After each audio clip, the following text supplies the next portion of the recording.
আমাদেরকে স্থলকে তারা একটু আস্থা দিয়েছিলেন। আর আমরা রামনাথপুর প্রণব পাঠের পক্ষ থেকে তাদের একটু সেবা করার সুযোগ পেয়েছিলাম।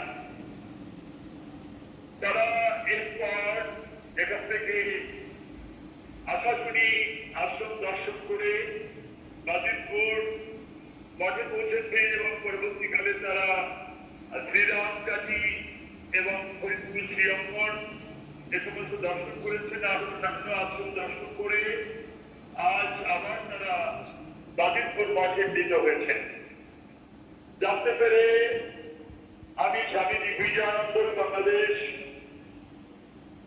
প্রণব মঠের সকল সন্ন্যাসী ভক্তবৃন্দের পক্ষ থেকে আপনাদেরকে স্বাগত জানাচ্ছি এবং সেগুলো ভগবানের চরণে আপনাদের শান্তি সমৃদ্ধি মঙ্গল কামনা করছি। এই বাজিতপুর মঠ ইতিপূর্বে অনেকে দর্শন করেছেন, কিন্তু এবারে দলে